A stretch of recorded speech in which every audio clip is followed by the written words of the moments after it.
breakfast.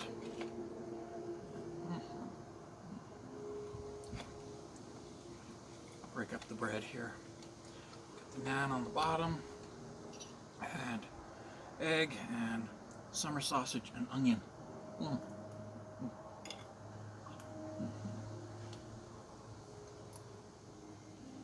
The egg decided it didn't want to go in my mouth. No. That happens. You're going to be eaten. Get used to it. Wow.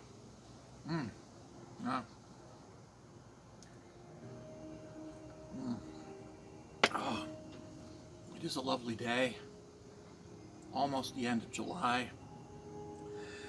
Thanks to the COVID, we really haven't had much of a summer. But, ta-da, we're doing our best. And yeah, I think we're going to make a decent summer of it. Very short summer, but yes, a summer. And I don't know if you can hear it in the background, but that's Celtic music. Should have brought a knife. This is a very tough, leathery bread.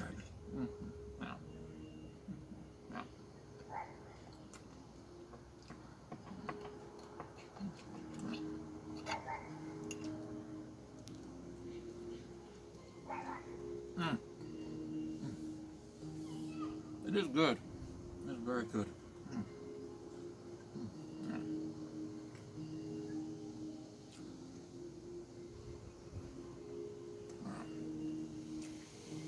Oh, in any case, the Noah's Ark story is mythology. And this is not a religious issue. This is a factual issue. There are Jews, Christians, Muslims, Hindus, and Zoroastrians and Buddhists who all agree that obviously the story is mythology, who insist that it doesn't have to be the true story, it just has to illustrate a point, because that's what mythology exists for, to illustrate a point. Which is good, because quite honestly, if you tried to present it as factual history, the Noah's Ark story would fail miserably, because it's just unsupported and unsupportable, and flies in the face of all the historical facts that we know.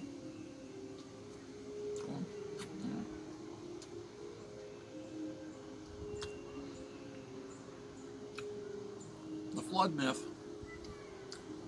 is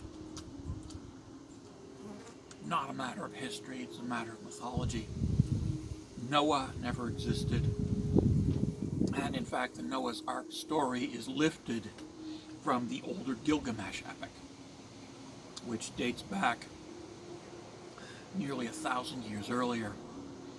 Now, the fact is that American Christian fundamentalists have, through backward math, backdated the origin of the Noah's Ark story to try to place it at 2340 some odd BC.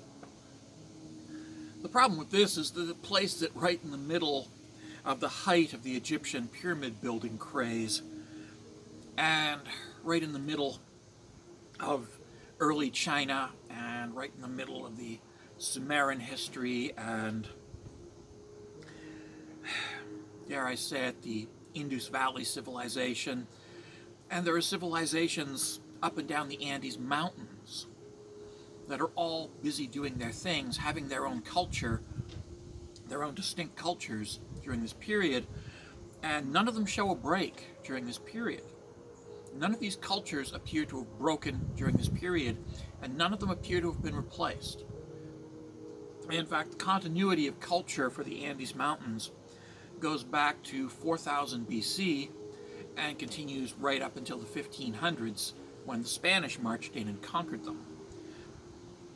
The Egyptians had much the same thing, a cultural continuity that continued from, yes, about 5000 BC, right up until the land was Christianized in the late Roman period. The Sumerians, their history continued, their culture continued unbroken up until they were conquered by the Persians and then the Greeks. And yeah, the Chinese civilization has also continued unbroken. And we find cities underneath modern cities showing continuous habitation with no break.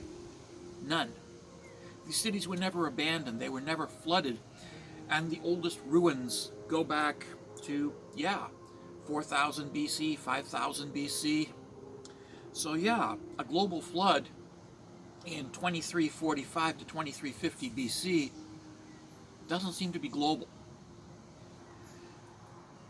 Add to this the fact that most other cultures' flood myths don't line up with the Bible flood myth at all. They don't match it. They involve such things as everybody hiding in a cave underground, people climbing to the top of a mountain and living on a mountaintop while the flood waters raged around them, people with a flotilla of boats. These are different flood myths. And the thing about flood myths is that they grow up wherever you have a civilization that lives on a river, because rivers flood, and they frequently flood catastrophically. And that's just a fact of life.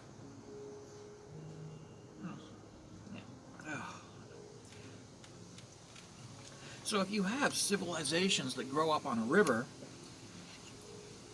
those civilizations will have flood myths because floods are part of life.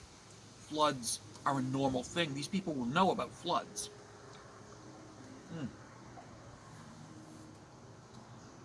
And depending on whether they see floods as bad or good, this will tell you how the flood myth is going to go.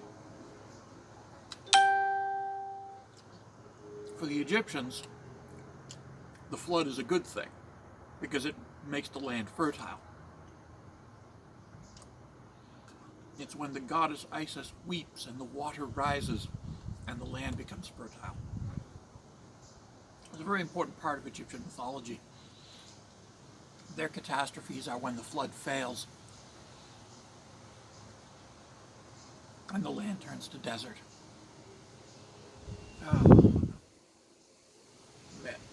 Yeah. But yeah, that's how Egyptian flood myths work. Because to them, flood is a good thing. The people who wrote the Bible, they knew nothing about floods because they were desert nomads.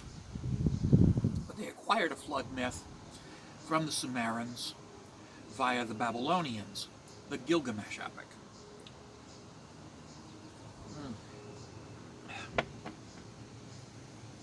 And with this, you know what? I'm going to abandon the fork. With this, they were able to create their own flood myth, their character, Noah. And they were able to incorporate it into their book of myths and fables and magic spells, the Bible. And from there, the American Christian fundamentalists got a hold of it and said, oh, this is factual history. Yeah. It's not.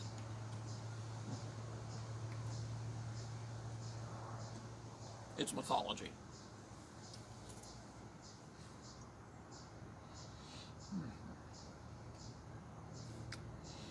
The whole silly flood myth is mythology. And it's refuted by pretty much everything. Geology, archaeology, history, anthropology, physics, everything. It all refutes the flood myth. Genetics refutes the flood myth.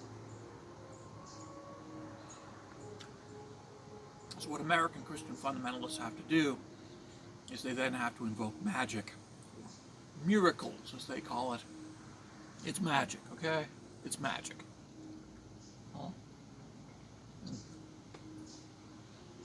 Yeah.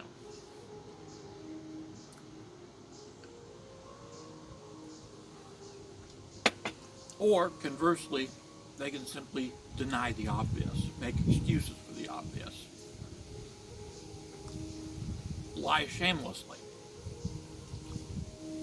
or tap dance around issues. And these are all things that they do. And these are all things that fail miserably.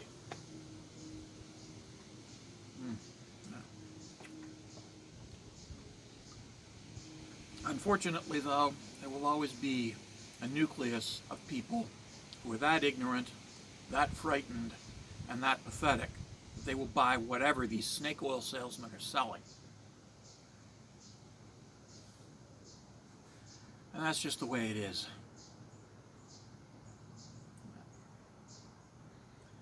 Anywho, take care, be well, stay safe, stay healthy, look out for each other. Okay, ta-ta.